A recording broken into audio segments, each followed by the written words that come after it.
où j'en étais. Le jour suivant, comme il chevauchait à travers une forêt, tout pensif, il vit venir à lui un cavalier d'allure très jeune, monté sur un beau palefroid, qui tenait un faucon sur son poing. Sa première réaction fut de tirer son épée et de la brandir, mais le cavalier, ayant aperçu son geste, se mit à rire franchement. Par Dieu tout-puissant, dit-il, que voilà un garçon prêt à tout. Sache, mon ami, que je n'ai aucune intention hostile envers toi. En aurais-je eu que j'aurais eu raison de toi aussitôt, car tu ne me parais bien maladroit. Qui donc t'a appris à manier l'épée? Personne, répondit le jeune homme, mais je n'ai pas besoin d'apprendre. L'autre se mit à rire encore plus fort. J'aime ton audace et ta présomption, dit-il, mais cela ne suffit pas pour assurer ta sécurité. Je vois bien que tu es inexpérimenté au combat. Tu sais peut-être te tenir à cheval, tu sais sans doute chasser avec un javelot et des flèches, mais tu ignores le maniement d'une épée. C'est normal, tu es encore bien jeune. Allons, quitte cette habitude. Je ne te veux aucun mal. Qui es-tu donc et où vas-tu ainsi? Je suis fils de roi et vais combattre l'enchanteur Iweret de Dodone. Je ne sais pas qui est cette Iweret dont tu parles, mais puisque tu es fils de roi, je t'invite dans ma demeure. On m'appelle Geoffroy de Liesse. Viens avec moi. Tu ne le regretteras pas, car je te donnerai nourriture et breuvage autant que tu voudras, et je t'apprendrai à manier l'épée.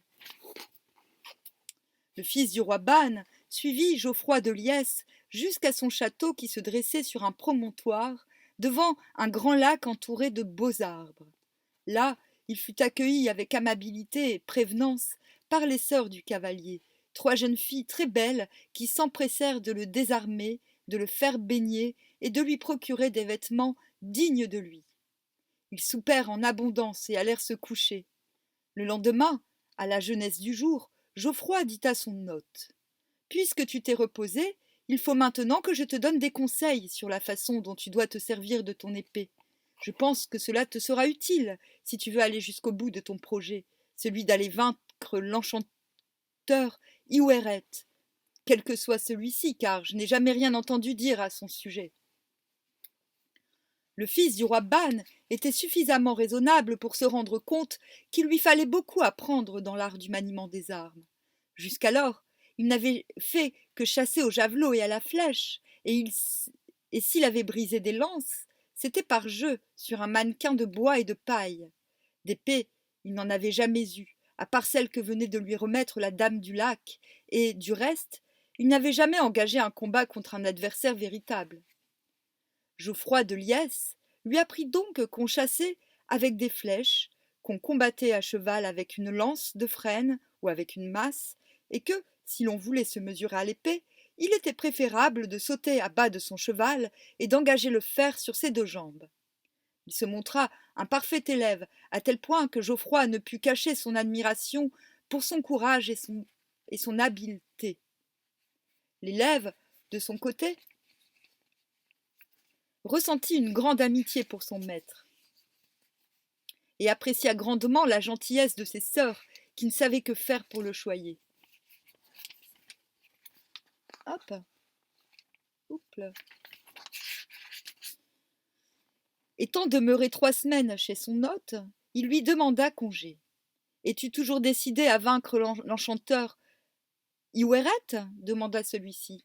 Plus que jamais, répondit le jeune homme. D'ailleurs, j'en ai fait le serment à la dame du lac, qui m'a nourri et élevé comme si j'étais son propre enfant. Je dois accomplir ce qu'elle m'a demandé de faire, et je ne peux me dérober. J'admire ton courage, répondit Geoffroy de Liesse, et je ne peux que te recommander à Dieu. Si je t'ai rencontré, ce n'est pas par hasard. Je t'ai appris certaines choses que tu ne savais pas, parce que je devais me trouver sur ton chemin un jour ou l'autre. Tout ce que j'attends de toi, c'est que tu te souviennes de Geoffroy de Liesse. Le fils du roi Ban fut très ému quand il quitta son hôte. Il sauta sur son cheval et, sans se retourner, s'élança dans la forêt, gardant au fond de son cœur le regret de laisser derrière lui l'homme devenu son ami. Mais il devait poursuivre sa route et savait que rien ne pourrait l'arrêter dans cette course folle.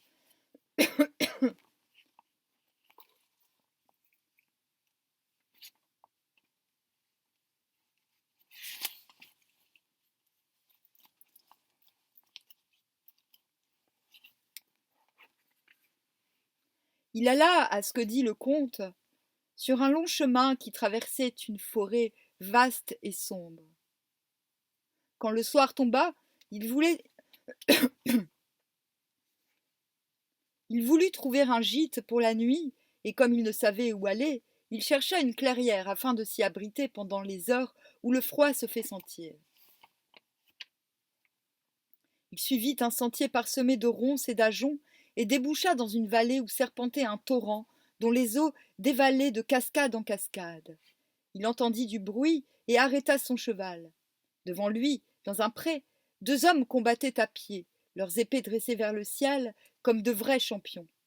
Mais l'histoire n'a pas oublié leur nom. L'un s'appelait Curos, au cœur brave. Il venait du pays de Gagune, où, par ses mérites, il avait acquis une indiscutable renommée. L'autre était nommé Orphilette le Beau, et lui aussi avait acquis la gloire en l'île de Bretagne pour défendre l'honneur de la femme qu'il aimait. Or, on disait aussi qu'Orphilette appartenait à cette compagnie que l'on nommait alors la Table Ronde.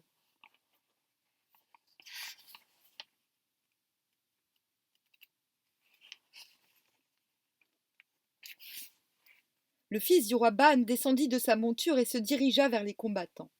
Quand il les vit si acharnés l'un contre l'autre, il ne peut tenir plus longtemps et s'écria d'une voix forte. « Arrêtez! Je m'étonne de la violence avec laquelle vous luttez. Sur mon salut, je vous conjure de vous arrêter et de faire la paix entre vous. Je vous avertis que si l'un de vous refuse de cesser le combat, l'autre me trouvera à son côté. J'ignore quel est l'objet de votre querelle, mais je ne peux supporter de voir deux braves guerriers se battre comme des chiens enragés. » Les deux hommes furent fort surpris de l'intervention du jeune homme. Ils le regardèrent avec étonnement, le voyant si jeune. Puis l'un d'eux déclara : « Tu as raison, mon garçon. Nous ne sommes que deux fanfarons qui nous querellons pour des fadaises. Pour ma part, je ne veux plus me battre. Qui es-tu donc, toi, qui viens nous séparer ? Je suis fils de roi. Eh bien, fils de roi, nous sommes tes serviteurs, et nous allons jurer de nous réconcilier. » Alors, ils lâchèrent leurs épées et tombèrent dans les bras l'un de l'autre. Merci à toi, fils de roi. Nous allions nous entretuer pour des motifs qui n'en valent pas la peine. Le fils du roi Ban fut tout heureux de les voir réconciliés. Ils s'étendirent sur l'herbe verte et se mirent à parler. Les deux anciens adversaires expliquèrent qu'ils se battaient depuis plusieurs semaines pour savoir lequel des deux était le plus brave et pouvait prétendre au morceau du héros lors d'une assemblée que tenait le roi en ce pays-là. Alors, il s'agit d'une coutume typiquement celtique, rapportée aussi bien par les auteurs grecs de l'Antiquité que par les scripteurs chrétiens anonymes des épopées gaéliques d'Irlande. Lorsque les membres d'une tribu se réunissaient autour du roi, assis en rond autour du foyer central, scène archétypale de la table ronde, devant le chaudron où bouillait la venaison, tous les Celtes des sociétés archaïques privilégiaient la nourriture bouillie dans un chaudron ou dans une cuve, le meilleur morceau était attribué à celui qui était le plus brave. Bien entendu, chacun des assistants se prétendait le plus brave, ce qui était la cause de discussions sans fin et même de luttes fratricides se soldant par mort d'homme. Une illustration exemplaire de cette coutume se trouve dans le récit irlandais du festin de Bricriu. D'ailleurs, c'est la deuxième allusion au monde grec. Il y a eu Dodone, déjà, dans cette histoire. Dodone, c'était le lieu d'un oracle à Zeus. Donc, c'est une histoire grecque. Mais il me semble, et je ne suis pas la seule, il y a eu des essais très peu répandus, mais sur lesquels je suis tombée par hasard, qui traitent du fait que certains oracles grecs furent déplacés en France.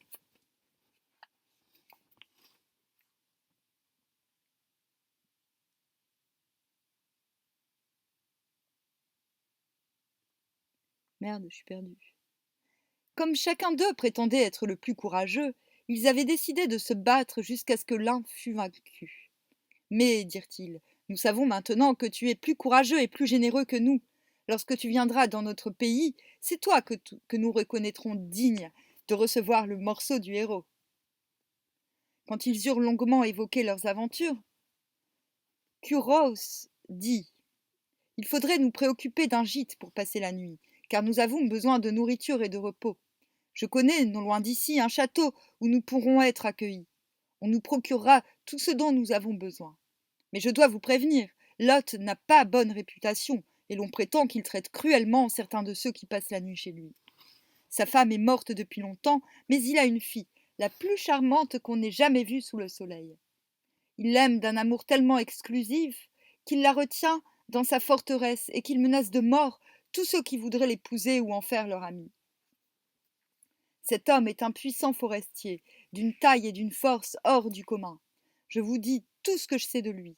Il se nomme Galagandrèse. Ah, ça me fait penser à Gargamel. Et l'on appelle son château Moraise.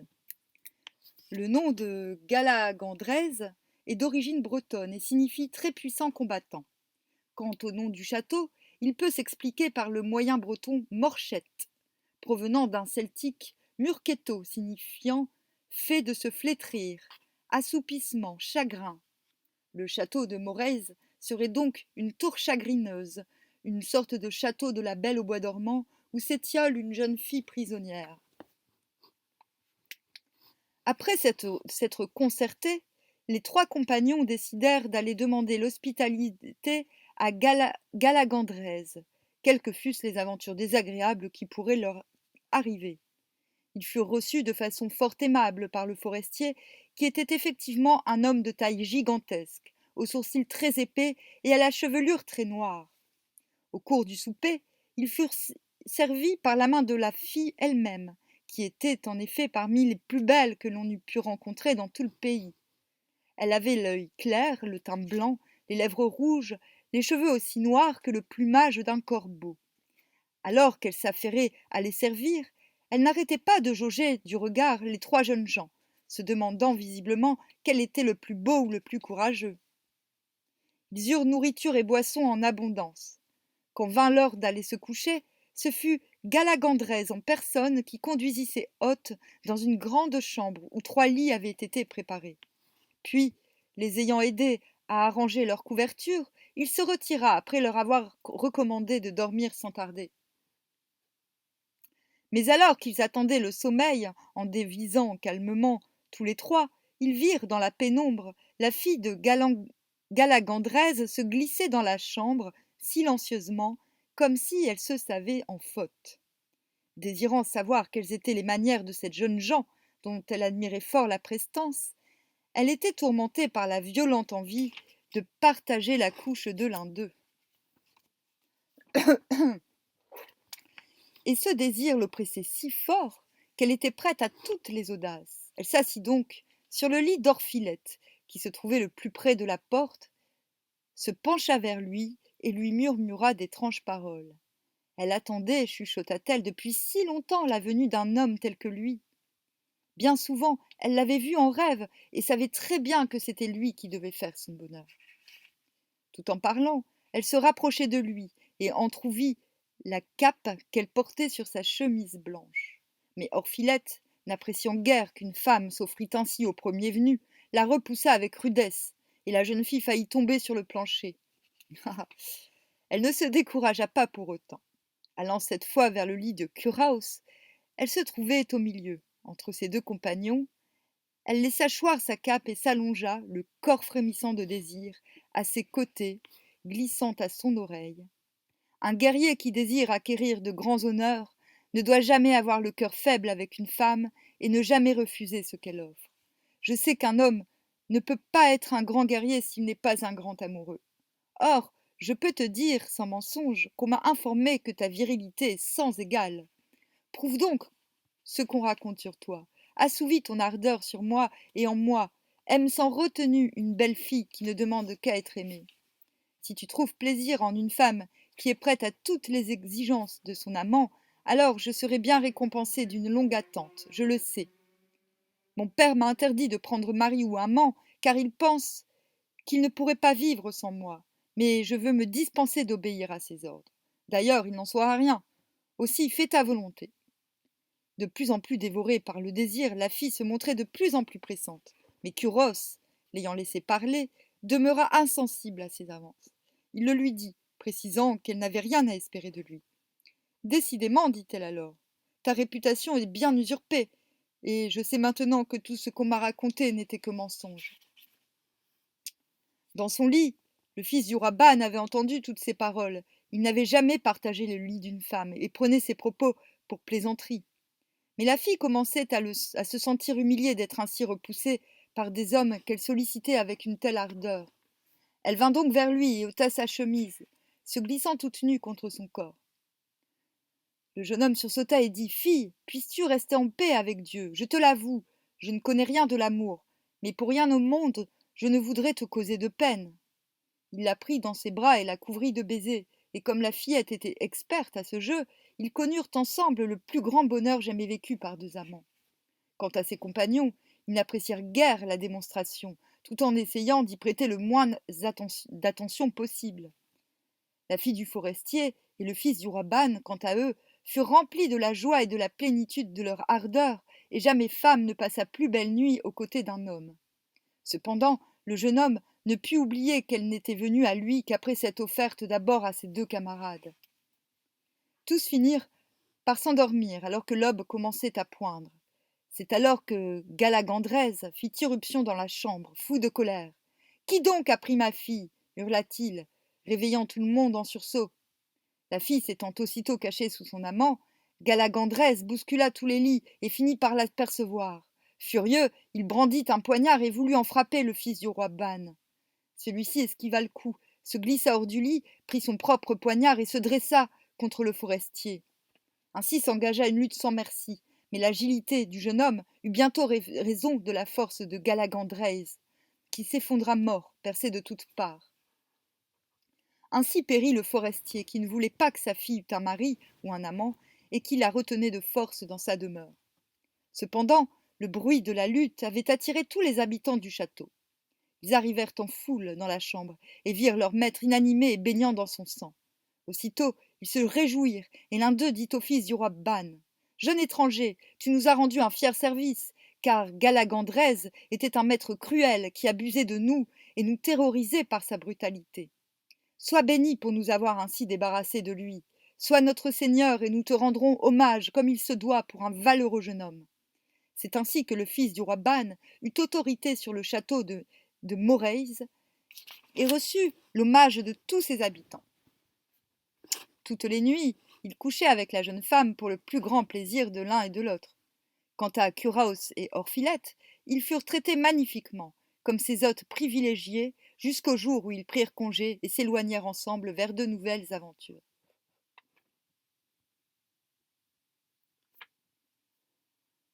Un matin, à la pointe du jour, le fils du roi Ban s'en était allé à la chasse. S'étant enfoncé dans la forêt, tout à coup, une grande tristesse s'empara de lui. « Par Dieu Tout-Puissant, se dit-il, je suis indigne de la confiance que la dame du lac a placée en moi.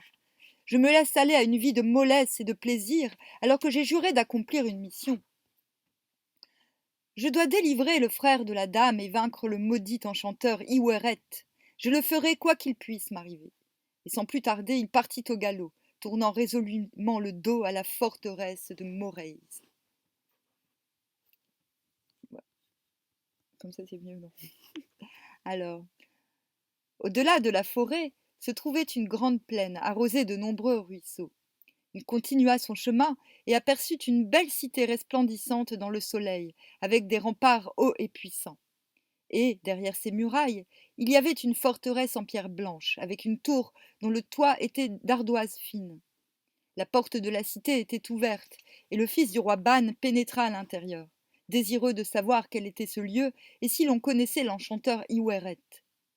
Il s'engagea dans une rue et se trouva près de la porte de la forteresse.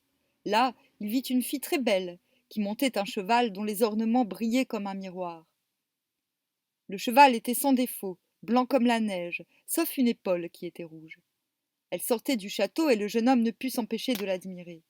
Mais elle disparut au détour d'une rue. Comme il restait frappé par cette fugitive apparition,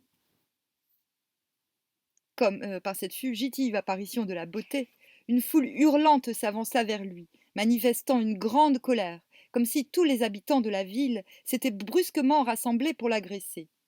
Ils lui criaient des injures et le menaçaient de leurs poignards. Le fils du roi Ban tenta en vain de saisir son épée pour se défendre, mais ils étaient trop nombreux et le pressèrent de telle sorte qu'il fut bientôt saisi par de nombreuses mains sans pouvoir aucunement se débattre. Alors qu'il pensait être bientôt tué, un ordre bref retentit, et la foule s'écarta soudainement. C'était la fille au cheval blanc et rouge qui ordonna qu'on cessât de harceler le nouvel arrivant qui ne devait pas connaître les coutumes du pays. Quelque peu interloqué, mais ne craignant plus pour sa vie, le fils du roi Ban se laissa emmener vers la forteresse. Là, sans lui fournir aucune explication, on l'enferma dans une sombre tour où il demeura jusqu'au jour. Alors, il vit entrer la merveilleuse fille entrevue à la porte de la forteresse, et qui lui avait, semble-t-il, sauvé la vie en l'arrachant à la foule en fureur. Il la salua aimablement, et elle lui dit « Étranger, ne sois pas courroucé par ce qui t'est arrivé. Tu ne pouvais savoir qu'il est interdit d'entrer dans notre ville avec ses armes. Ici, nous vivons en paix depuis bien des années, et nous ne voulons pas que des guerriers armés risquent de troubler notre quiétude. Si tu avais laissé ton épée et ta lance à la porte de la ville, tu aurais été accueilli avec les plus grands égards, car nous sommes toujours honorés lorsqu'un voyageur vient nous rendre visite. On t'aurait grandement salué, et tu aurais chevauché à travers les rues, clamant bien haut ton amour pour la paix, portant un rameau d'olivier dans la main droite et ton casque dans la main gauche. Ainsi aurais-tu été reçu par mon oncle, le fier Ligné, gouverneur de cette ville qu'on appelle Limorce. Ce nom, identique à celui de Limour, signifie ville des ormes. Gaulois Limos, reconnaissable dans le nom du lac Léman et dans ceux de Limoges et du Limousin.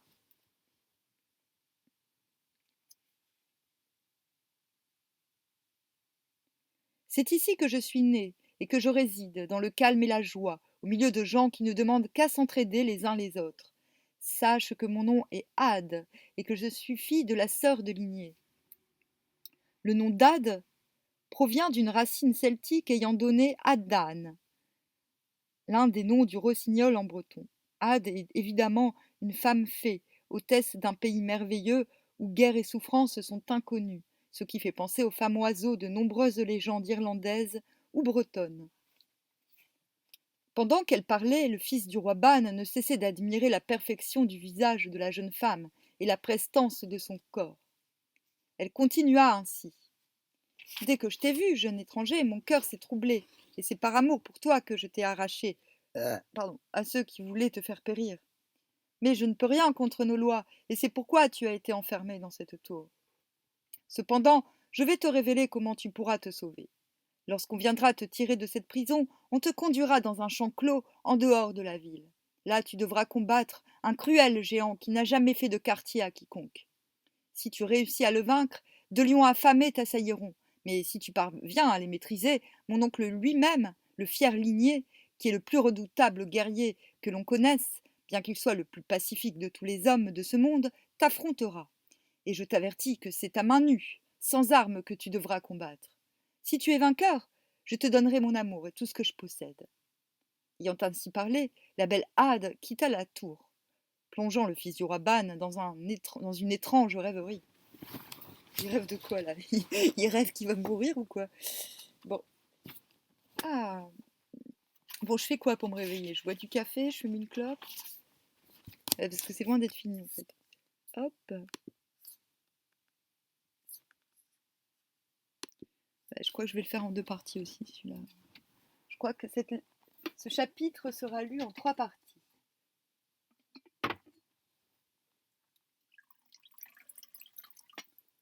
Ah non, je suis vraiment dans un état de merde. Hop. Bon. Je vais boire. Je vais manger une cuillère de miel quand même. J'ai mal au ventre. J'ai les nichons qui poussent. J'ai mal au ventre, j'ai mal partout. Et ma tête est comme dans un brouillard.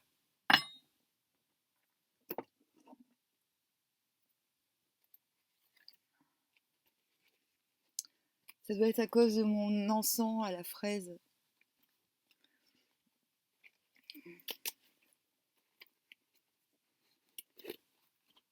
Alors, le lendemain matin, on vint en effet le chercher, et il fut conduit sous bonne escorte à travers les rues de la ville, jusqu'à un champ clos qui avait été aménagé sous les murailles. Là, il se trouva en présence d'un terrible géant armé d'une massue qui, sans plus attendre, se précipita sur lui. Le fils du roi Ban esquiva l'attaque, recula pour mieux sauter et frappa de toute la force de ses poings le crâne de son adversaire. À sa grande surprise, le géant vacilla et s'affala de tout son long pour ne plus bouger. Alors, il vit surgir les 2 lions affamés qui rugissaient de contentement. Sans perdre son sang-froid, il bondit sur le dos du premier et, mettant ses bras autour du cou de l'animal, il réussit à l'étouffer en quelques instants. Puis il fit de même avec le deuxième. La foule qui s'était pressée autour manifesta si bruyamment sa joie de voir le jeune homme triompher aussi aisément des épreuves qu'il devait subir. Il n'y avait pas de si. En fait. Il n'en était pas pour autant au bout de ses peines, car le comte Ligné, furieux de voir qu'il avait échappé aux géants et aux lions, entrait à son tour en lice, sans armes, mais prêt à l'assommer de toute sa puissance quand il manifesterait la moindre défaillance.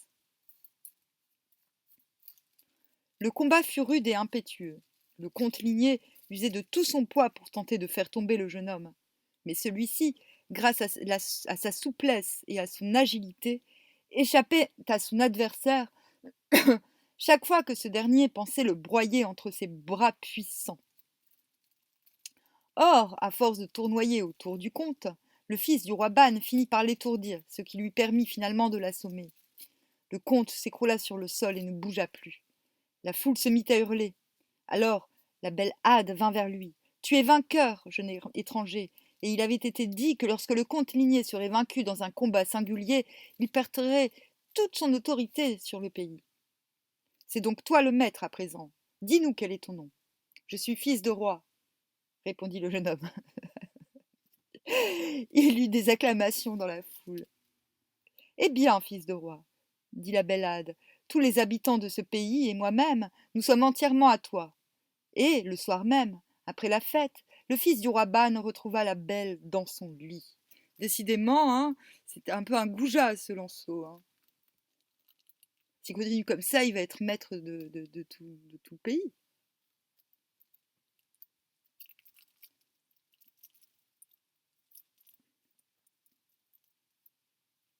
Mais au bout de quelques jours, rassasié de fêtes et de festins, la tristesse s'empara de nouveau de lui. Il songeait qu'il lui fallait vaincre l'enchanteur Iouéret et délivrer le frère de la dame du lac. Le voyant l'âme en peine, Hade lui demanda quelle en était la raison. Il la lui donna. « Je ne connais pas l'enchanteur Iouéret, dit-elle, ni le lieu où il réside. Et je n'ai jamais entendu parler d'un homme du nom de Mabuse, ni d'une forteresse qui porte le nom de Châtelmort. Cependant, pour t'être agréable, je partirai avec toi et mon frère pour t'aider à mener à bien la mission qui t'a été confiée. » Le lendemain matin, tous trois quittèrent la ville, montés sur de bons chevaux, et s'en allèrent dans la direction du soleil couchant. Pendant 2 jours, ils chevauchèrent à travers forêts et vallées verdoyantes. Chaque fois qu'ils rencontraient des paysans dans les champs, ils s'informaient pour savoir si l'on connaissait l'enchanteur Iouéret qui résidait dans la forteresse de Dodone, au milieu d'une forêt qu'on appelait Baie-Forêt. Mais personne ne pouvait apporter la moindre réponse sur ce sujet, et le fils du roi Ban commençait à se décourager. Le lendemain matin, tous trois pénétrèrent en une grande plaine où tourbillonnaient des vents violents. Ils virent au milieu de cette plaine une grande forteresse très sombre et demandèrent à un bûcheron qui passait quel en était le nom. « C'est Châtelmort, répondit-il, mais quant à vous dire le nom de celui qui en est le maître, je ne peux le faire, car nous ne l'avons jamais vu et nous n'approchons jamais de cet endroit. On raconte que ce sont des diables qui mènent grand bruit, et de fait, lorsque le vent vient de là, nous entendons des cris et des plaintes. Voilà pourquoi nous nous tenons à l'écart. » Ce que ne savait pas le bûcheron, c'est que Châtelmort était la forteresse où résidait Mabuse, le frère de la dame du lac. Le texte allemand donne le nom de Châtelmort qu'on interprète généralement comme Châtel-le-Mort, autrement dit Château de la Mort. Mais si l'on tient compte du fait que le texte est une adaptation d'un conte breton armoricain, il serait préférable d'y voir une transcription maladroite de Castelmeur, c'est-à-dire grand château. Le texte d'Ulrich von Zadzikoven est rempli de détails qui prouvent l'origine bretonne armoricaine de la légende. Il ne savait pas non plus que, pour protéger Mabuse, qui était atteint de couardise par suite du sort jeté par Iweret, la dame du lac avait elle-même lancé un enchantement sur le château. Quiconque y pénétrait sans y avoir été invité par Mabuse devenait immédiatement plus lâche et plus couard que le dernier des manants. Et plus celui qui y pénétrait indûment était courageux et vaillant, plus il devenait peureux et honteux. Ainsi Mabuse était-il protégé contre ses ennemis, car ceux-ci, à commencer par l'enchanteur Iweret en personne, se gardaient bien de vouloir en franchir les murailles. Le fils du roi Ban et ses compagnons furent très intrigués par les paroles du bûcheron. Après en avoir discuté, ils décidèrent qu'ils iraient voir de plus près ce dont il s'agissait. Ils parvinrent aux abords immédiats de la forteresse. Tout était vide et désert aux alentours, comme si le sol avait été brûlé par un vent infernal. On n'y voyait ni prairies, ni bosquets. Il n'y avait que des landes parsemées d'ajoncs griffus et d'herbes rases qui avaient peine à pousser. Dans la muraille, il n'y avait qu'une seule porte, et elle était gardée par 2 sergents, munis de piques. Le fils du roi Ban sentait bien qu'il y avait quelque chose d'étrange dans cette forteresse isolée au milieu des landes stériles. Il décida donc d'y pénétrer seul, recommandant à la belle Hade et à son frère d'attendre à l'extérieur et de lui venir en aide seulement si besoin en était. Alors, tenant son cheval par la bride, il s'avança vers la poterne.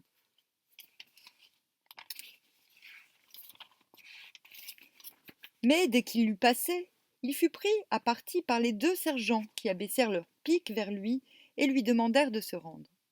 Le fils du roi Ban se mit à trembler de peur. Sans hésiter, il tendit son épée et se désarma lui-même, implorant les sergents de ne pas lui faire de mal. Il se laissa emmener sans aucune résistance, et on l'entendit de loin implorer la clémence de ses gardiens. La belle Hade et son frère furent donc les spectateurs de cette scène ahurissante. Hade dit à son frère: Ainsi, j'ai donc donné mon amour à un lâche qui se rend sans condition, sans même tenter de se défendre contre 2 hommes d'armes qui tiennent leurs piques comme un vulgaire balai? Honte sur moi de m'être livré à un homme qui se prétend fils de roi et qui n'est que le pire de tous les manants. Sur ce, elle fit tourner bride à son cheval et, encourageant son frère à la suivre, elle s'éloigna au galop sans jeter un regard en arrière. Connasse!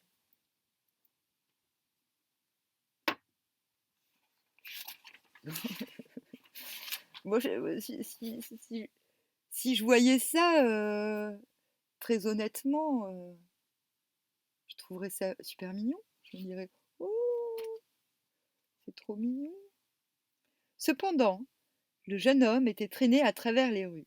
Chaque fois qu'il rencontrait quelqu'un, il se jetait à ses genoux et suppliait humblement qu'on lui laissât la vie sauve.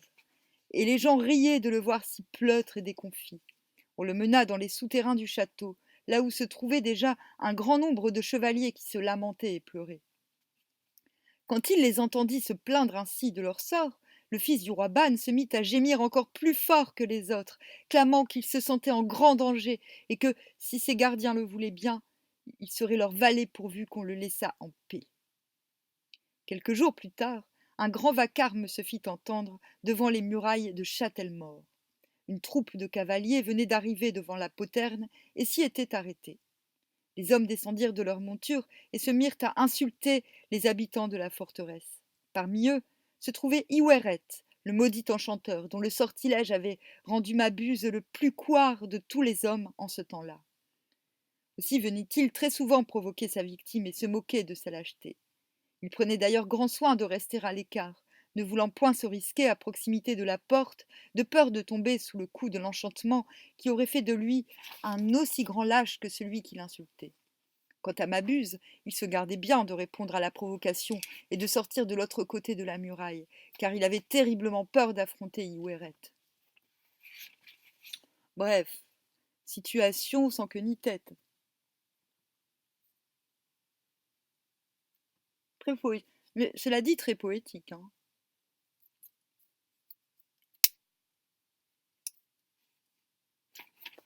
Aïe, je me brûle. En même temps, j'aime bien me brûler. Alors, cependant, ce jour-là, Mabuse, qui avait observé le comportement du nouvel arrivé, se mit à réfléchir. Il se souvint alors que sa sœur lui avait prédit que lorsque viendrait à Châtellemaure le plus couard de tous les hommes qu'il avait pu connaître, l'instant de sa délivrance approcherait. Il fit venir le fils du roi Ban, et quand celui-ci l'aperçut, il se jeta à ses pieds en sanglotant. Calme-toi, étranger, dit Mabuse. Tu ne risques rien de ma part, sois-en assuré. Mais le jeune homme continuait à se lamenter. Dis-moi, reprit Mabuse, veux-tu combattre pour moi? Pitié, Seigneur, répondit l'autre, accorde-moi ta grâce. Jamais je ne pourrai combattre, car j'ai bien trop peur d'y perdre la vie. En l'entendant ainsi implorer pitié, Mabuse se décida à tenter une expérience.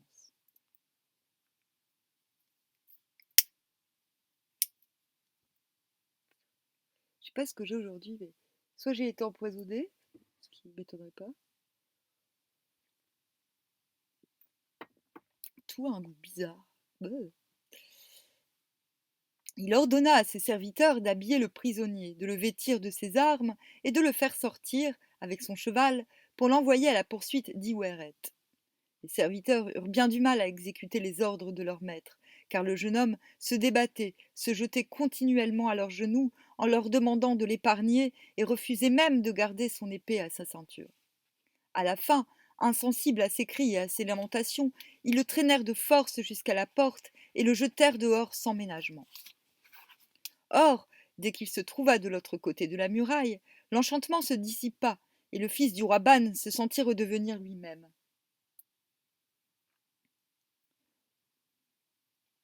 Tout honteux à la pensée de la lâcheté qu'il avait manifestée, il comprit que le moment d'accomplir le vœu de la dame du lac était arrivé. Il se redressa, sauta sur son cheval et se mit à galoper dans la direction de la troupe, dans laquelle, il le savait, se trouvait l'enchanteur Iweret. L'ayant rattrapée avant qu'elle ne fût parvenue aux lisières de la forêt, il fondit sur ceux qui traînaient à l'arrière-garde et fit un grand carnage avec sa lance et son épée. Mais pendant ce temps, le gros de la troupe avait disparu à travers les arbres. Comme la nuit tombait et qu'il était harassé, il s'égara dans un bois et se retourna et se retrouva près d'un ermitage.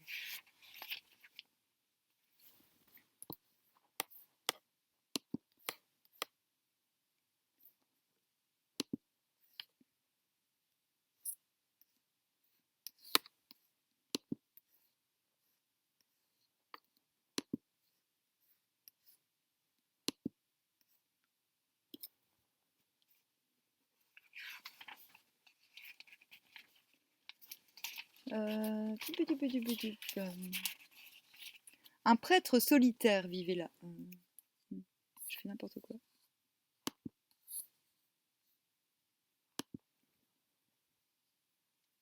Se consacrant à la prière et à la méditation. Quand il vit le jeune homme à bout de force et couvert de sueur, il l'invita à passer la nuit dans sa hutte, lui fournit une nourriture frugale mais réconfortante et de l'eau en abondance.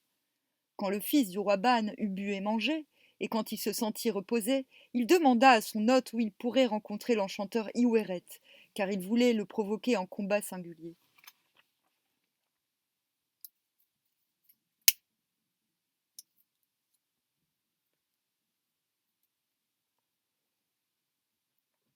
Ce n'est certainement pas Dieu qui est toute sagesse qui t'inspire de telles folies, répondit l'ermite. Si c'est pour cela que tu es venu ici, tu as perdu ton temps. Et si tu persistes dans ton projet, tu y perdras sûrement la vie. Crois-moi, il y a mieux à faire en ce monde. Cela est mon affaire, reprit le jeune homme avec entêtement. Dis-moi seulement où se trouve Iweret. L'ermite répondit calmement. Il est dans sa forteresse de Dodone. C'est un puissant château, bien protégé, pourvu de hautes murailles, bien situé, très haut au-dessus de la vallée, ingénieusement construit, à l'intérieur comme à l'extérieur. Nul ne peut en franchir les enceintes, car en plus d'une nombreuse troupe d'hommes en armes qui veillent constamment, Iwaret dispose de pouvoirs maléfiques. Mais je sais qu'à l'intérieur de cette forteresse, il y a de belles salles décorées de splendides peintures, un sol pavé de marbre, des murs de pierre rouge et blanche, richement travaillés, avec des mosaïques incrustées d'or. L'enchanteur Iweret est un homme très habile qui a fait alliance avec le diable, avec les diables, et qui terrorise tous les habitants du pays. Le jeune homme réfléchit un instant. Cela ne me fait pas peur, dit-il encore, mais qui est cet Iweret et quelle est son origine? L'ermite répondit: Je vais te le dire brièvement, surtout pour te prouver qu'il ne serait pas bon pour toi de t'attaquer à lui. Le seigneur Iweret descend d'une noble famille. C'est un très puissant prince. Il possède 3 royaumes qu'il a acquis par héritage. Il ne viendrait à l'idée de personne de les lui contester. Il n'a qu'un enfant, une fille qui porte le nom d'Iblis, probablement un anagramme de Sibylle. Interprétation confirmée par le caractère du personnage. La fille d'Iweret vit en effet près d'un verger, enchantée dans une forteresse qui appartient à la fois au monde des vivants et à celui des morts, comme l'était la célèbre Sibylle de Cume, ou de Cumès. C'est une très noble jeune fille, et je peux t'assurer que je n'ai jamais entendu dire qu'il y eût une fille plus belle. Le seigneur Iweret a fait savoir que tous ceux qui convoiteraient sa fille devraient s'opposer à lui dans un combat à mort, sous un tilleul, dans le bois de Beyforet. Oh, oh, oh, je sens que Lancelot va encore faire tomber les cœurs. Sous ce tilleul est une fontaine, dont les eaux demeurent toujours froides, même pendant les grandes chaleurs de l'été, et son eau s'écoule dans un bassin de marbre fin, au bord duquel se dressent des statues de bronze et d'argent.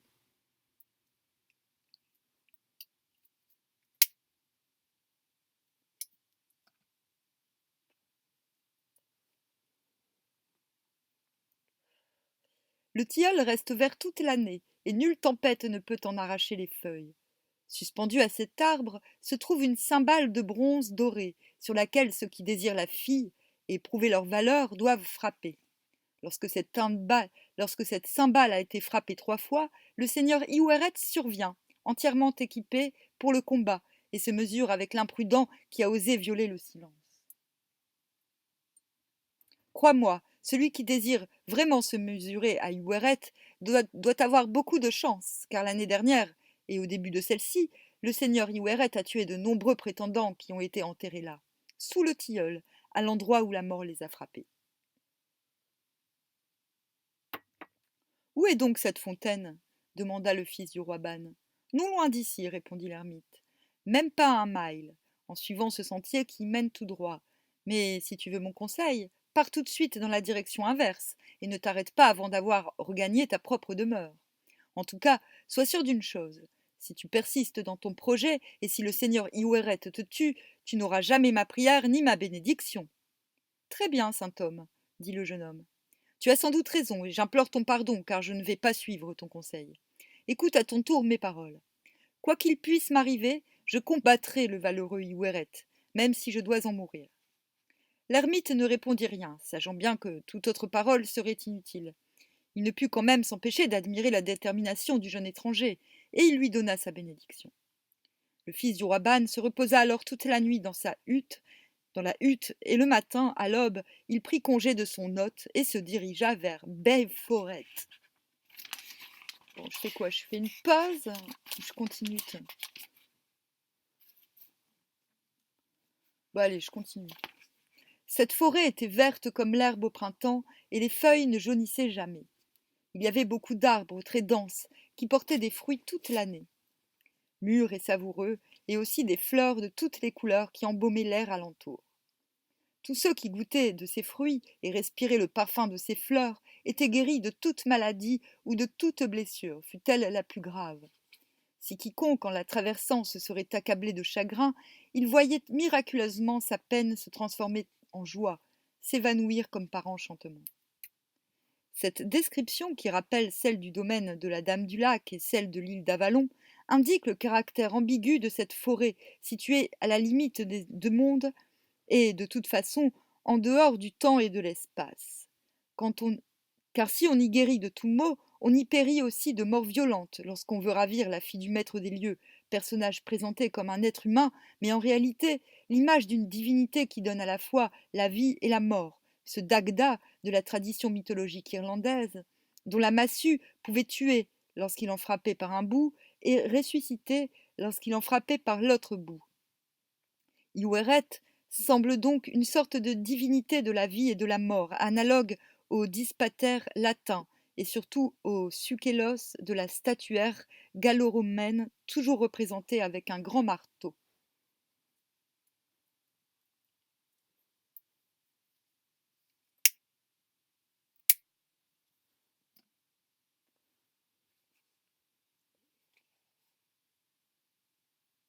Quant à Iblis, la fille d'Iweret, c'était une belle fille, sans défaut, et dont la conduite était irréprochable.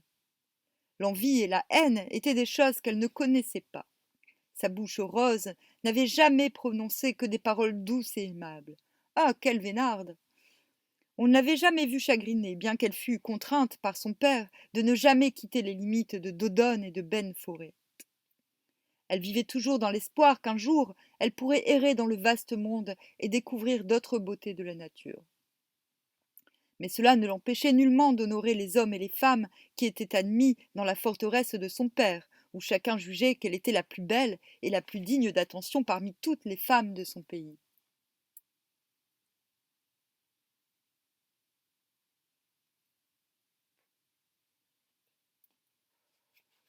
Or, ce matin-là, la belle Iblis s'était levée très tôt et s'en était allée seule à travers les bois. Pendant la nuit, il lui était arrivé une chose extraordinaire. Elle avait rêvé qu'elle marchait sur l'herbe de la prairie en direction du tilleul sous lequel se trouvait la fontaine. Alors lui était apparu un jeune et noble guerrier dont l'allure était si exceptionnelle que son cœur, son esprit et ses sens en avaient été profondément troublés. Elle ne se rappelait plus exactement les détails de son rêve, mais elle savait en tout cas qu'il y avait eu un grand amour entre elle et ce jeune guerrier aux allures de héros. Son seul regret était de ne l'avoir pas connu plus tôt. La jeune fille s'était réveillée en sursaut, tourmentée par l'amour et le désir de rencontrer l'inconnu au visage si clair, au regard si intense. Elle s'était d'ailleurs dit aussitôt en elle-même: jamais je n'aurai d'autre époux ou d'autre amant que celui que j'ai vu en songe cette nuit. Voilà pourquoi, ce matin-là, à la jeunesse du jour, elle avait décidé de porter ses pas dans la forêt pour aller vers le tilleul. L'ayant atteint très vite, elle contempla son visage dans l'eau de la fontaine. Au même moment arriva le fils du roi Ban. Il attacha son cheval à une branche de tilleul, jeta son bouclier sur le sol, saisit le marteau dans sa main et en frappa la cymbale si fort qu'elle résonna partout dans les bois et se fit entendre jusqu'à la forteresse de Dodone. Alors il ôta son homme et s'assit tranquillement sur l'herbe verte. Puis, après quelques instants de méditation, il s'en alla vers la fontaine. Quelle ne fut pas sa surprise quand il découvrit la plus belle fille qu'il avait jamais vue. Ébloui par l'éclat de son teint et la profondeur de son regard, il ne put Purée, j'ai du mal. Il ne put prononcer une seule parole. Quant à la belle Iblis, elle faillit s'évanouir en reconnaissant le jeune homme entrevu dans son rêve. Tous deux restèrent un long moment immobiles, face à face, se regardant sans oser se parler. À la fin, n'y tenant plus, Iblis se décida à rompre le silence. « Jeune étranger, dit-elle, pourquoi as-tu frappé la cymbale ? Parce que je veux provoquer Iweret en combat singulier, répondit-il. Et, s'arrachant à la contemplation de la fille, le fils du roi Ban saisit une deuxième fois le marteau et en frappa la cymbale. Le bruit fut encore plus violent et se répercuta longuement à travers la forêt. Alors la belle Iblis sentit ses genoux se dérober sous elle. Prends garde, dit-elle, il ne faut pas que tu provoques ainsi le terrible Iweret. Il va te tuer. Peu importe, je dois accomplir mon devoir, répondit le jeune homme. Et d'abord, qui es-tu, jeune fille au regard d'ange ? Je suis Iblis, la fille d'Iweret, le seigneur de Dodone, contre lequel tu veux combattre. Le fils du roi Ban se mit à rire.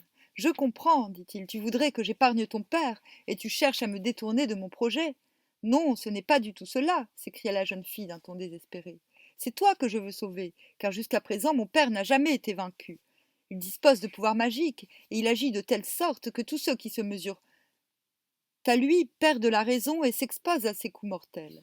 Eh bien, jeune fille, ce sera donc tant pis pour moi, car je ne peux pas abandonner ce que j'ai promis à la dame du lac, celle qui m'a nourrie, élevée, éduquée, alors que je n'étais qu'un enfant trouvé. À ces mots, la belle Iblis se tordit les mains, essaya de trouver des paroles susceptibles de faire renoncer le jeune homme à son projet. Mon cœur est entièrement tourné vers toi, dit-elle, et je ne peux pas lutter contre lui. Aussi longtemps que je vivrai, je t'aimerai. Emmène-moi avec toi loin d'ici. Si je faisais ce que tu dis, je serais déshonoré, répondit-il. Et, saisissant le marteau, il frappa la cymbale pour la 3e fois. Iweret ne fut pas long à arriver. Monté sur un magnifique coursier de couleur noire, bordé de fer, avec sa lance et toutes ses armes prêtes pour le combat, il manifesta sa fureur en lançant des imprécations sauvages contre l'audacieux qui osait ainsi le défier et prétendait lui enlever sa fille. Parvenu dans la clairière, il aperçut le fils du roi Ban debout près de la fontaine et demanda d'une voix forte: « Qui a frappé 3 fois cette cymbale ? » « Moi, répondit simplement le jeune homme.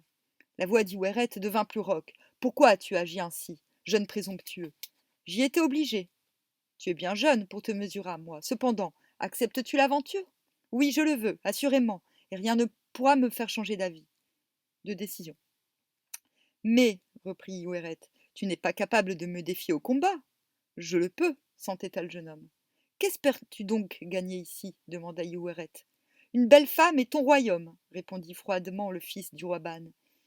Iweret s'esclaffa grossièrement. « Alors, en garde, et défends-toi si tu le peux. » Le fils du roi Ban monta en scène, remit son homme et recula jusqu'aux limites de la clairière.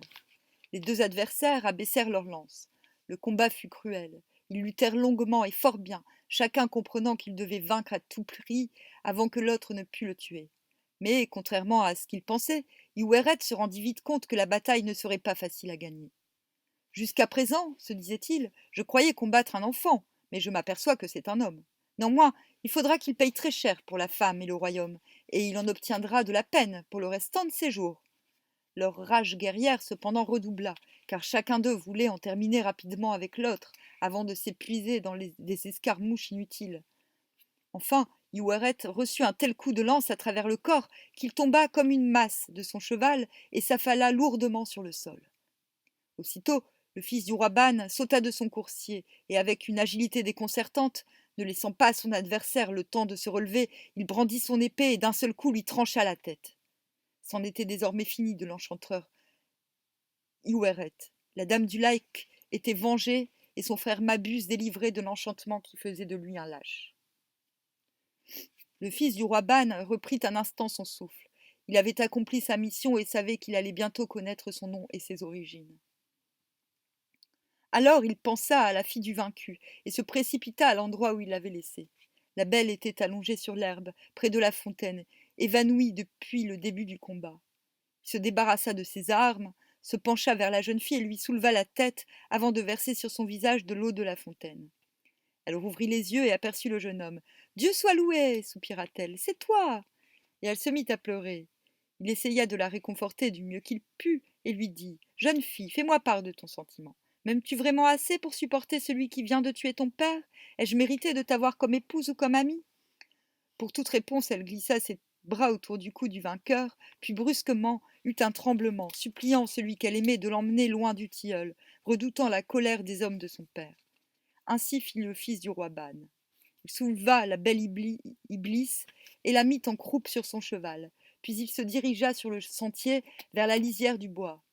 À Dodone, cependant, lorsque les hommes d'Iweret apprirent la mort de leur maître, ils manifestèrent tous leur joie d'être débarrassés d'un homme cruel et maléfique qui méprisait les pauvres et rançonnait les riches. Ils se rassemblèrent et partirent à la recherche du vainqueur, afin de lui rendre hommage et de prononcer le serment qu'ils devaient à leur nouveau seigneur. Ils rencontrèrent bientôt le héros et la belle Iblis. Mais quand ils demandèrent quel était le nom de celui qui avait triomphé d'Iweret, il fut fort déçu d'entendre le jeune homme leur répondre simplement: « Je suis fils de roi. » C'est alors que s'avança vers eux une jeune fille très belle, vêtue d'une longue robe blanche, et montée sur une mule toute blanche elle aussi. Elle piqua droit vers le fils du roi Ban, et celui-ci ne fut pas long à la reconnaître. C'était Saraïde, l'une des suivantes de la dame du lac, en laquelle cette dernière avait mis toute sa confiance. Le jeune homme alla à sa rencontre et l'aida à descendre de sa monture. Puis il la prit par les mains et lui souhaita la bienvenue, en son nom et au nom de la fille d'Iweret, l'unique héritière des domaines de Dodone. Alors Saraïde prit la parole et dit d'une voix forte, de façon à ce que tout le monde entendît. Seigneur, écoutez-moi bien. Je viens ici de la part de ma maîtresse, la dame du lac, la meilleure dame du monde qui réside au fond d'une grande forêt. Vous vous posez des questions à propos de celui qui a triomphé de votre seigneur Iweret. Quand vous lui avez demandé son nom, il n'a pu que répondre « Je suis fils de roi ». Chez madame, on l'appelait jusqu'ici Beautrouvé, et il est exact qu'il ne connaît pas son nom.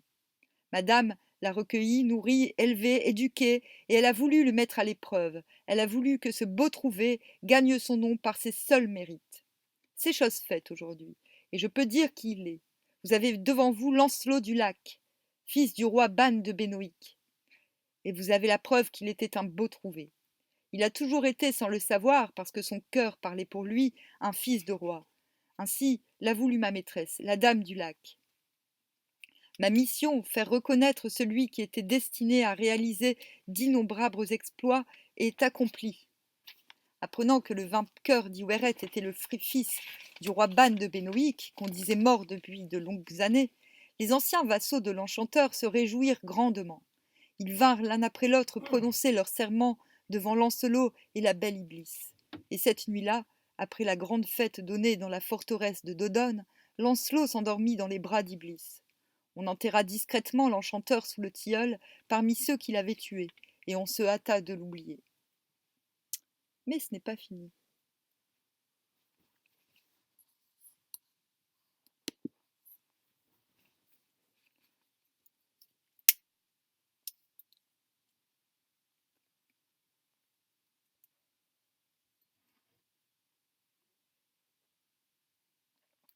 Le lendemain, Saraïde vint prendre congé de celui qu'elle avait connu tout enfant, et à qui elle venait de révéler qu'il était réellement le fils d'un roi et l'héritier du beau royaume de Bénoïc. Lancelot, très ému, ne savait que dire. Alors Saraïde le prit à part et lui parla à voix basse. Beau trouvé, dit-elle. Car pour moi tu seras toujours cet enfant que madame a ramené un jour en le serrant contre son sein et dont elle nous a dit qu'il serait le plus valeureux chevalier du monde. Beau trouvé, répéta-t-elle avec mélancolie. Ton sourire nous a procuré de grandes joies lorsque le soir nous allions te bercer en te chantant des chansons d'autrefois. Mais il faut que je te révèle autre chose.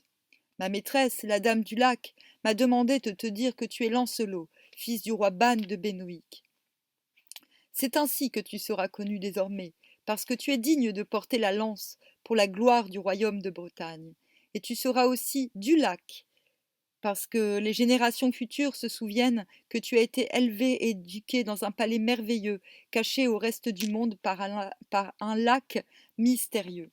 Sache donc que c'est le prophète Merlin qui a enseigné à madame ces choses que je te révèle aujourd'hui. Tu as accompli la première mission que madame t'a confiée, mais tu en auras d'autres à accomplir pour le bien de tous.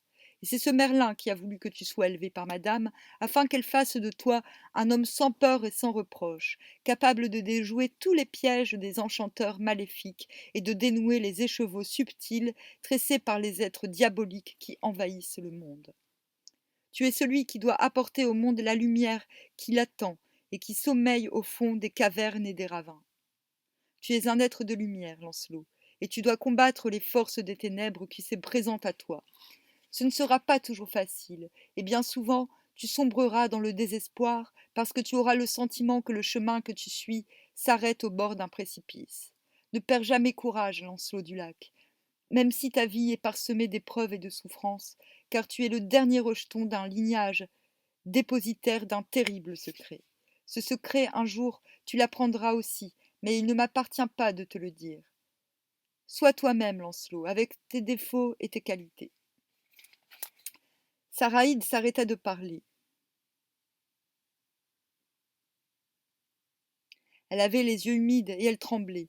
Lancelot lui-même était saisi par l'émotion. « Saraïde, dit-il enfin, que de reconnaissance je te dois, et que de bienfaits m'a procuré ta maîtresse, la dame du lac, celle qui m'a servi de mère quand j'étais un enfant en péril de mort. » Ce n'est rien, dit Saraïde, tout cela était inscrit dans le grand livre des destinées, et Merlin l'avait prédit depuis longtemps. Mais il faut que tu saches encore une dernière chose, fils de roi, quelque chose que tous les autres, sinon la dame du lac et moi-même, ignoreront à jamais. Lorsque ton père et ta mère t'ont fait baptiser, ils t'ont donné le nom de Galad. Mais ce n'est pas ainsi qu'on doit te connaître. Tu es Galad, c'est certain, mais seulement pour toi, car tu ne dois révéler à personne ce nom secret. Si l'on savait ce nom, on s'emparerait de toi. C'est pourquoi tu dois le cacher à tous ceux qui t'entourent. Dans toutes les anciennes civilisations, les héros portent un nom qui est en fait un surnom, et leur nom véritable demeure caché. On ignore ainsi le nom de Vercingétorix, qui n'est qu'un nom de guerre, signifiant grand roi des grands guerriers, ou roi des grands guerriers. Dans l'épopée irlandaise, le héros Cuchulainn porte un nom qui est également un nom de guerre, signifiant chien de Culane, son nom authentique étant Setanta. De toute façon, dans toutes les traditions, les noms des divinités ne sont que des surnoms, désignant la fonction sociale qui leur est attribuée. Par exemple, le dieu gaulois Teutates ou Toutatis, dont le sens est père du peuple. Si l'on savait ce nom, on s'emparerait de toi. Tu es Lancelot du lac, et c'est ton nom de gloire. Je ferai comme tu dis, et j'obéirai à la dame du lac, dit encore Lancelot. Saraïde posa un baiser sur son front et murmura « Dès que tu le pourras, viens trouver madame. Elle a encore bien des choses à te dire. » Et sans ajouter une parole, sans se retourner, Saraïde monta sur sa mule et s'en alla. Lancelot demeura quelques semaines en compagnie de la belle Iblis et organisa les 3 royaumes du défunt Iouéret pour la plus grande satisfaction de tous ses vassaux. Mais il n'oubliait pas que la dame du lac l'attendait. Aussi obtint-il son congé d'Iblis, qui le regarda partir avec mélancolie. Il s'en alla droit devant lui, sûr de retrouver le chemin qui menait au lac de Diane, sous lequel il avait passé son enfance et son adolescence. Heureux de retrouver celle qu'il avait si longtemps considérée comme sa véritable mère, il chanta tout au long de sa route les chansons que les compagnes de la dame lui avaient fredonnées lorsqu'il s'endormait le soir dans le palais féerique où tout était transparent comme le cristal. Mais, en débouchant soudainement dans une plaine, reconnaissant la forteresse de Pluris, à proximité de laquelle un nain s'était moqué de lui et dans laquelle il avait pu pénétrer, il se souvient d'avoir alors juré de se venger de l'affront qu'il avait subi. Il s'élança donc résolument vers la forteresse et en fit le tour au galop. Il n'y avait qu'une seule porte, et elle était fermée. Il s'arrêta devant le pont-levis. « Y a-t-il quelqu'un » s'écria-t-il avec colère. Au bout d'un moment, il vit la herse se lever. La porte s'ouvrit, et une jeune fille vêtue de noir apparut. « Que veux-tu donc, étranger » demanda-t-elle. « Je réclame l'hospitalité dans cette forteresse, » dit Lancelot. « Je suis un voyageur égaré, et je voudrais trouver un endroit pour passer la nuit. »« C'est impossible, » répondit la jeune fille. « Cette forteresse appartient à madame, la reine de Pluris, et elle interdit l'entrée de son domaine à tout homme, à moins qu'il ne consente à combattre 100 guerriers en combat singulier. »« Eh bien, soit, » dit Lancelot, « je suis prêt à combattre 100 guerriers, mais je veux entrer dans cette forteresse. »« Reviens demain matin, » dit la jeune fille, et elle rentra à l'intérieur, la porte se refermant sur elle. Lancelot s'en alla dormir au pied d'un arbre, à la lisière de la forêt. Le matin, à la pointe du jour, il alla se désaltérer à une fontaine qui jaillissait entre les racines d'un chêne et revint vers la forteresse de Pluris. Il aperçut sur le pré, devant les murailles, une centaine de chevaliers qui l'attendaient, armés de pied en cap et sur le sommet de la muraille, autant de femmes qui étaient installées sans doute pour voir comment se déroulerait le combat. Il ne se découragea pas pour autant, entra dans le champ clos qui avait été préparé et provoqua le premier homme qui se trouvait devant lui. Au bout de quelques passes, il le renversa, et il fit de même avec tous ceux qui se présentèrent. Les derniers ne se battirent même pas, ils mirent pied à terre devant Lancelot et déclarèrent qu'ils le reconnaissaient comme vainqueur. Alors les portes de la forteresse s'ouvrirent toutes grandes, et la reine de Pluris en personne vint féliciter Lancelot de la victoire qu'il venait d'obtenir. Elle était accompagnée de 100 femmes, toutes plus belles les unes que les autres, et qui étaient les amies des chevaliers qu'il venait de combattre. La reine de Pluris l'invita courtoisement à entrer dans son domaine, et elle le conduisit elle-même dans la grande salle où un festin avait été préparé. Il y eut en abondance mets et boissons, et il fut l'objet de 1000 attentions de la part de toutes les jeunes femmes présentes, car il n'y avait plus d'hommes à l'intérieur de la forteresse, en dehors du nain qui s'était moqué de lui et qui semblait commander le service. Le soir tombait, quand le fils du roi Ban demanda à prendre congé de la reine de Pluris. Alors, avec un étrange sourire, la reine lui dit « Il est hors de question que tu partes.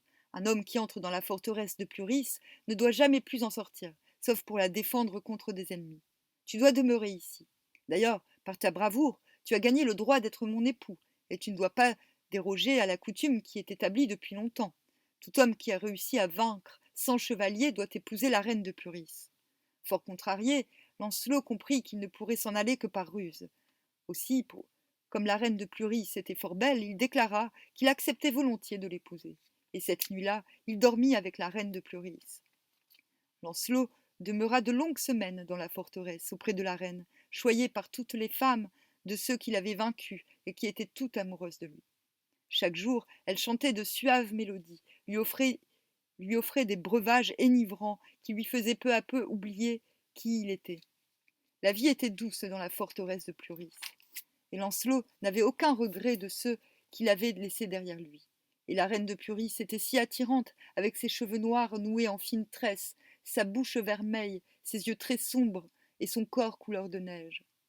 Un jour, cependant, comme il se promenait sur les remparts en compagnie de la reine, il aperçut une troupe de cavaliers qui traversaient la plaine et qui vinrent s'arrêter devant la porte de la forteresse. Là, ils menèrent grand bruit et lancèrent des pierres sur la muraille, comme pour les provoquer. À cette vue, le sang de Lancelot se mit à bouillonner. « Reine, dit-il, accorde-moi la permission de reprendre mes armes et d'aller chasser ces intrus. Certes, bel ami, ces gens m'offensent et il serait souhaitable de leur donner une bonne leçon. Va, je te prie, et pour l'amour de moi, conduis-toi en héros, comme tu l'as déjà fait. » Lancelot se hâta et revêtit ses armes. On lui amena son cheval et on ouvrit les portes. Il bondit hors de la forteresse et se dirigea vers les cavaliers. Mais au lieu de les combattre, il les salua haut et fort, leur demandant la permission de les accompagner. Toute la troupe s'ébranla et disparut à l'horizon, au grand désespoir de la reine de Pluris. Et quand Lancelot fut dans la forêt, il prit congé de ses nouveaux amis et s'en alla seul vers le domaine de la Dame du Lac. D'après le Lanzelette d'Ulrich von Zatzikoven, en dépit de quelques épisodes arthuriens secondaires, le récit allemand ne fait aucune allusion aux amours de Lancelot et de Guenièvre et ne mentionne pas l'appartenance de Lancelot au compagnonnage de la table ronde. Il est visible que la trame primitive du Lanzelette est tout à fait étrangère au cercle arthurien. D'ailleurs, la fin du récit d'Ulrich est significative.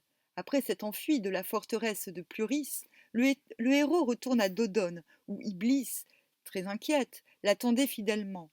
En sa compagnie, il va prendre possession du royaume de son père. Iblis et Lancelette eurent de beaux enfants, une fille et 3 fils qui héritèrent de leurs terres et de leurs biens, de leurs vertus et de leur caractère. Laissez-moi vous dire que le seigneur Lancelette agit toujours pour le mieux. Il fut un bon hôte dans sa demeure. Il ne négligeait jamais ses devoirs de chevalier quand il le pouvait. Aussi régna-t-il aussi longtemps que sa force et sa jeunesse le lui permirent. Il vécut en pleine possession de ses moyens. Il connut les enfants de ses enfants, qui croissaient en sagesse et en vertu. Iblis et Lancelette atteignirent une grande vieillesse dans l'honneur, et ils moururent à ce qu'on dit ensemble, le même jour. C'est-à-dire qu'une fois intégré dans l'ensemble arthurien, le personnage de Lancelot a considérablement évolué. C'est marrant, j'ai eu l'intuition que qu'Iblis était la bonne et qu'il resterait avec elle. Du coup, à mon avis, c'est un personnage qui a existé et il faudra le retrouver, mais c'est faisable. Il y a quand même pas mal de pistes. Hein. Voilà. Donc à mon avis, il a vraiment existé ce gars. Hein. Et effectivement, pendant la lecture, je me disais, il va retrouver les terres de son père. Du coup, ouais, ça doit être quelqu'un qui a marqué l'histoire de France à l'époque mérovingienne, tout de même. Donc, on doit le retrouver assez facilement, je pense. Et vu qu'il est seigneur de pas mal de domaines, à mon avis, il était assez conséquent pour qu'on en retrouve des traces. Voilà.